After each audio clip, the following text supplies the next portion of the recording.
Despierta, España, que no te engañen.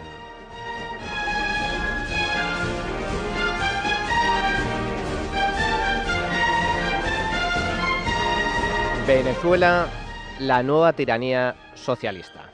Que Venezuela es una dictadura ya nadie lo niega. La cuna del socialismo del siglo XXI, que no es otra cosa que el despreciable comunismo de toda la vida, es hoy un régimen dictatorial donde la celebración de elecciones se ha convertido en una burda pantomima para justificar sobre el papel la permanencia en el poder del chavismo, bajo la figura de Nicolás Maduro, el sucesor de Hugo Chávez.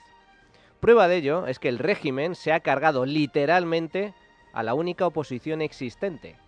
El Estado chavista ha prohibido que María Corina Machado pueda presentarse a las elecciones presidenciales del próximo 28 de julio. Machado era la candidata de las fuerzas de la oposición y la primera alternativa no socialista que concurre a unas elecciones en Venezuela desde hace décadas. El régimen sigue equivocando. Así como subestimó las primarias y después intentó negarlas, ahora, por las malas, viola todo lo que firmó en el Acuerdo de Barbados y se niega a hacer elecciones presidenciales limpias este año. Están cometiendo violaciones gravísimas. El régimen está tratando de impedir mi participación en las elecciones. Anula las tarjetas de los partidos y movimientos que me apoyan, pero sí se las da a los que ellos dicen que son favorables. Aún así, no se rindió y pese a estar inhabilitada, presentó como sustituta a Corina Yoris, una académica de 80 años sin pasado político de ningún tipo. Yo estoy muy emocionada porque de la mano de Dios encontramos la persona correcta. Me siento tremendamente orgullosa, a la parte que agradecida, pero que en la firme convicción de son todos ustedes, somos todos nosotros, es Venezuela, es esa Venezuela que quiere recuperar su libertad y sobre todo su dignidad. Pero tampoco fue posible. El régimen también ha vetado su inscripción como candidata, de modo que no hay alternativa real al chavismo. El escándalo es de tal calibre que hasta algunos socios y aliados tradicionales de Maduro, como Gustavo Petro en Colombia o Lula da Silva en Brasil, han criticado duramente la deriva totalitaria de Venezuela. Atacamos lo que hacen allá porque indudablemente es un golpe antidemocrático. Ahora, es grave que la candidata no haya podido registrarse. Ella no fue prohibida por la justicia, pero parece que ella se dirigió al lugar e intentó usar el computador del local y no consiguió entrar. Es una cosa que causó mucho perjuicio a una candidata. ¿Y sabéis quién defiende a Maduro? Sí, el comunismo patrio, la izquierda radical española, como por ejemplo Juan Carlos Monedero, uno de los fundadores de Podemos. Así que es mentira que en Venezuela no se haya cumplido con la ley. Es mentira que no se haya dejado presentarse a Corina Yoris por ninguna ilegalidad ni por ningún problema informático. Todo eso es mentira. El 25 de marzo culminó el proceso, según la Ley Orgánica Electoral, donde se presentará Nicolás Maduro, que es el candidato a la reelección, respaldado por más de 4 millones de militantes del Partido Socialista Unido de Venezuela. Y también se presentan 12 candidatos de la oposición. Pero no es de extrañar si se tiene en cuenta que Monedero es un fiel vasallo y servidor de la dictadura chavista desde hace muchos años. Esto es lo que decía hace apenas un mes en un acto oficial celebrado en Venezuela en presencia del dictador Maduro. Solamente decirles que vengo de un continente con miedo, de un continente otra vez en guerra, de un continente asustado, de un continente donde está emergiendo la extrema derecha que nos trajo hace 50 años el holocausto, que nos trajo el dolor. Ojalá, aunque nadie escarmienta en cabeza ajena, ojalá miren ustedes a Europa y se den cuenta de que allí no estamos haciendo bien las cosas y que a lo mejor ustedes son un ejemplo para Europa. Que los comunistas aplaudan a los suyos, por muy tiranos, miserables y sátrapas que sean, no es ninguna novedad. Pablo Iglesias, hablando de Hugo Chávez. Hugo Chávez Frías ha dejado de existir, pero Chávez hace mucho tiempo que dejó de ser el mismo para convertirse en uno de los principales motores del cambio político en América Latina. Los procesos de transformación son siempre complejos y colectivos, pero a veces requieren de liderazgos, de símbolos, de gestos individuales y de personalidades carismáticas capaces de llegar a sintetizar la voluntad colectiva. Su discípulo, Íñigo Errejón. Hoy en Venezuela vuelven a sonar ladridos de pasado. Hoy la democracia en revolución resiste los ataques de las fuerzas reaccionarias. Y los que monopolizan la comunicación quieren construir con una sola voz un cerco contra Venezuela. Pretenden que defender a Venezuela manche y estigmatice. Bueno, pues bien, si todavía no lo hubieran hecho ya, que me apunten en esa lista, que nos apunten a todos en esa lista. Porque Venezuela no está sola. En el sur de Europa necesitamos mucho de ese cálido viento latinoamericano que borre a tanto canalla. Y por supuesto, Yolanda Díaz, vicepresidenta segunda del Gobierno, ministra de Trabajo y actual líder de Sumar. Esta Asamblea Federal quiere desear la pronta recuperación del comandante Hugo Rafael Chávez Frías, presidente de la República Bolivariana de Venezuela. Reconocemos en él al más digno libertador. Pero, ¿y el PSOE? ¿Qué pasa con los socialistas? ¿Qué pasa con el gobierno de Sánchez? ¿Dónde están? ¿Han dicho algo?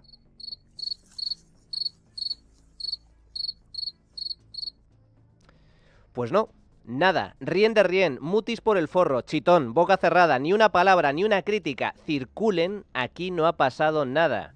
Mientras que toda la comunidad internacional, incluidos grandes referentes de la izquierda, denuncian y condenan la desaparición final de todo atisbo de democracia en Venezuela, Sánchez y los suyos callan. ¿Qué le debe el PSOE al régimen chavista? Pues no lo sé a ciencia cierta, pero lo que está claro es que Maduro se deshace en halagos hacia Rodríguez Zapatero. Por algo será. Yo creo que Zapatero ha ayudado mucho a la paz de este país en los últimos 2 años. Es un testigo excepcional del esfuerzo que hemos hecho por el diálogo, por la paz, por el entendimiento, por el acuerdo político. Y se lo tengo que agradecer.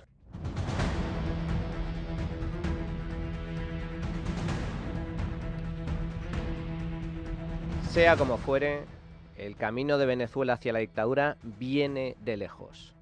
No ha sido de un día para otro, sino el fruto de un proceso escalonado y gradual que arrancó el mismo día que Hugo Chávez juró por primera vez el cargo como presidente de la República allá por 1999. Juro delante de Dios, juro delante de la patria, que sobre esta moribunda Constitución haré cumplir, impulsaré las transformaciones democráticas necesarias para que la República Nueva tenga una carta magna adecuada a los nuevos tiempos. Lo que prometió entonces Chávez era comunismo, ni más ni menos, su socialismo del siglo XXI. Y cumplió. Vaya si lo cumplió. Pocos años después, el Estado tomó el control total de la economía y la propiedad privada, poco a poco, desapareció. Ese edificio ahí, ¿qué es? Ese es un teatro antiguo, ¿no era? Ajá, pero eso está en manos del gobierno, ¿verdad? Sí, en este momento está en manos. ¿Y este edificio? Es un edificio que tiene comercio privado de joyería. Exprópiese, exprópiese. De acuerdo. ¿Y aquel edificio allá en la esquina? También son edificios que tienen locales comerciales. Bueno, y ahí lo que están en unos negocios, exprópiese. Chávez amenazaba a las empresas privadas, sí, a todas, también a los bancos. Tú me dices, si tú no puedes, dame acá el banco, compadre. Dame el banco. Yo, ¿cuánto cuesta tu banco? Y de una vez lo nacionalizamos. Chávez amenazaba también a los medios de comunicación. Ellos están jugando a algo que tiene que ver con un medio de comunicación. La posibilidad que existe de que la concesión que tiene se acabe. Y por supuesto, amenazaba a la oposición política, avanzando incluso la posibilidad de una guerra civil si perdía las elecciones. Yo creo que les conviene que gane Chávez. Piénselo bien, señores. ¿A ellos qué les conviene? ¿Una guerra civil? No les conviene a nadie. ¿Es que acaso los venezolanos no veían el enorme peligro que suponía Chávez? ¿Cómo es posible que semejante déspota llegara al poder en Venezuela ganando en las urnas? Pues sencillamente con el arte de la mentira. Esto es lo que decía Chávez en una entrevista en 1998, pocos meses antes de su victoria electoral. Dicen que no es demócrata. ¿Usted está dispuesto a entregar el poder después de 5 años? Claro que estoy dispuesto a entregarlo, no solamente después de 5 años, yo he dicho que incluso antes. Si, por ejemplo, yo a los 2 años resulta que soy un fiasco, un fracaso, o cometo un delito, un hecho de corrupción o algo que justifique mi salida del poder antes de los 5 años, yo estaría dispuesto a hacerlo. Si para usted Cuba es una dictadura o no es una dictadura. Sí, es una dictadura. Sí, es una dictadura. Sí, pero no puedo yo condenar a Cuba. ¿Sabe? Hay un principio de derecho internacional que es la autodeterminación de los pueblos. Los pueblos deben darse sus gobiernos o deben hacer sus propias historias. Yo no puedo desde Caracas, sentado aquí, empezar a juzgar a los gobiernos y a los pueblos del mundo. Los tiranos no solo llegan al poder mediante la violencia, la guerra o un golpe de Estado. No, no, no. Hay muchos ejemplos. Hitler mismo, por ejemplo, alcanzó la Cancillería de Alemania por vías democráticas. Las tiranías también pueden imponerse valiéndose del juego democrático, con el engaño, la mentira, la manipulación, el populismo, la traición. ¿Os suena?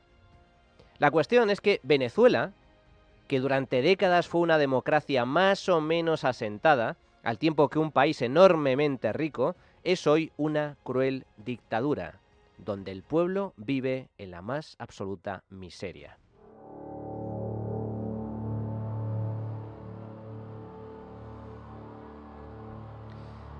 En este trágico descenso hacia los infiernos hay varios puntos de inflexión. El primero fue la victoria electoral de Hugo Chávez en 1999. El segundo llegó tras su muerte, en 2013. Su sucesor en el cargo, Nicolás Maduro, perdió las elecciones presidenciales de 2015 debido a la profunda crisis económica que por entonces sufría Venezuela, consecuencia directa del socialismo imperante. Pero Maduro no reconoció su derrota y se negó a dejar el poder. Declaró el estado de excepción para arrogarse poderes extraordinarios y adoptar medidas de todo tipo a nivel económico, político y de seguridad. Paralizó un referéndum revocatorio impulsado por la oposición para evitar su derrota y, por tanto, su salida de la presidencia. Ilegalizó el Parlamento, la Asamblea Nacional, que salió legítimamente de las urnas, es decir, dio un golpe de Estado. Reprimió violentamente las protestas de los venezolanos en las calles que luchaban por su libertad y por la democracia. Encarceló a los líderes opositores como Leopoldo López, sentenciado a más de 13 años de cárcel. Convocó una asamblea constituyente ilegal, es decir, creó un parlamento paralelo, el suyo propio, al margen de los mecanismos democráticos y constitucionales para seguir legislando y gobernando a placer.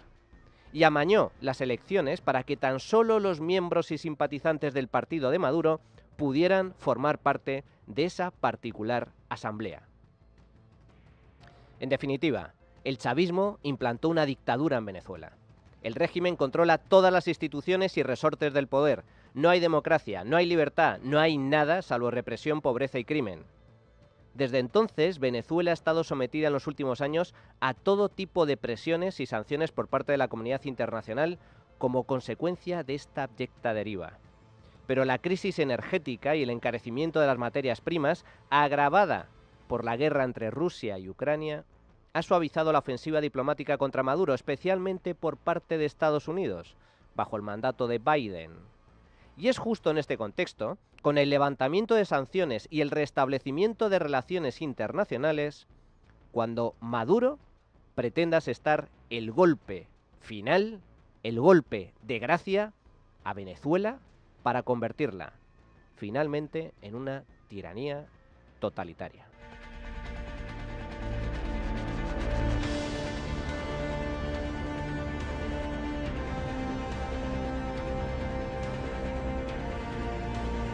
El último punto de inflexión, el tercero, acaba de producirse justo ahora. El régimen presentó el pasado martes ante la Asamblea Nacional, su asamblea, la que controla el chavismo, un proyecto de ley cuya aprobación supondrá la plena instauración de una nueva tiranía socialista en el mundo. Una más, sin democracia, sin libertad y sin derechos básicos.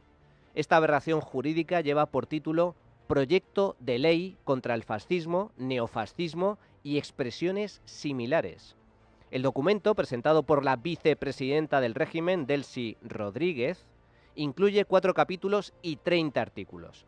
Y su objetivo no es otro que, y cito textualmente, establecer medios y mecanismos para preservar la convivencia pacífica, la tranquilidad pública, el ejercicio democrático de la voluntad popular, el reconocimiento de la diversidad, la tolerancia y el respeto recíproco frente, atención, agresiones de orden fascista.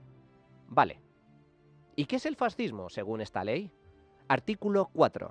Cualquier postura ideológica cuyos valores y postulados, total o parcialmente, tengan algo que ver con el conservadurismo y el neoliberalismo.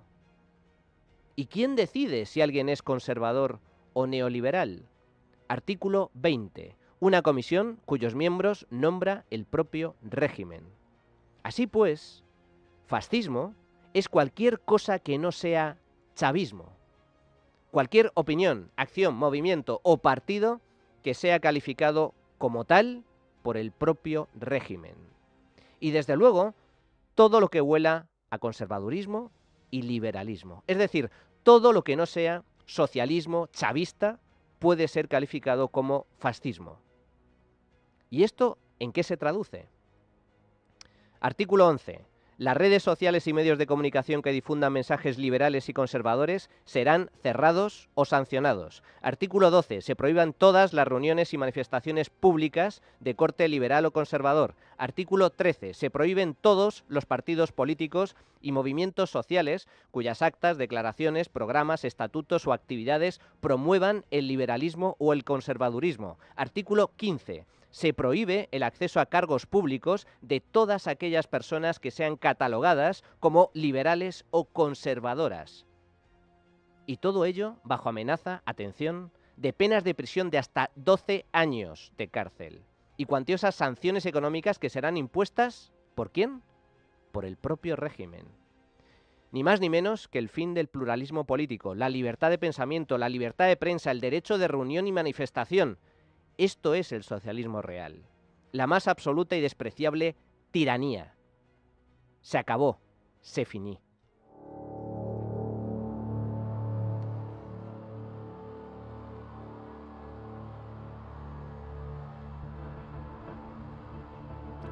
De la nefasta experiencia Venezuela podemos sacar al menos dos valiosas lecciones, a saber, que la democracia, al igual que la riqueza o la libertad, una vez obtenidas no están garantizadas. Venezuela era una democracia y uno de los países más ricos del mundo a mediados del pasado siglo, y hoy es una dictadura infecta donde la gente se muere de hambre y la criminalidad campa a sus anchas. Y que el actual gobierno de Sánchez no solo es el peor de la reciente historia de España, sino que también es un paria internacional, uno de los peores gobiernos del mundo rico y civilizado. ¿Dónde está Sánchez? ¿Dónde está Díaz? ¿Dónde está Rejón? ¿Qué tienen que decir sobre la tiranía que gobierna en Venezuela? España está gobernada por un PSOE que es aliado del chavismo, bajo las oportunas directrices de Zapatero, y por un partido comunista, Sumar, que profesa la misma ideología miserable, atroz y criminal que la tiranía venezolana. ¿Y aún hay quien piensa que estamos a salvo? Discriminación sexual, delitos de odio, ley de memoria histórica, señalamiento de empresarios, críticas a periodistas y medios de comunicación, ataque constante a la propiedad privada, control de precios, impuestos confiscatorios, asalto al poder judicial, ataque y derribo a particulares por motivos políticos, corrupción, pactos con delincuentes, vulneración del Estado de Derecho, de la igualdad ante la ley. No, España no está a salvo. Empezamos nuestro particular declive hace ahora 20 años, en 2004, con Zapatero. Y ahora, con Sánchez, lo que antes era una pendiente se está convirtiendo en un precipicio. Cuando Chávez llegó al poder, los venezolanos jamás pensaron que Venezuela podría llegar a convertirse en Cuba. Y sin embargo, ocurrió. No se confíen. El socialismo, de una u otra forma, tarde o temprano, siempre, siempre, siempre acaba mal.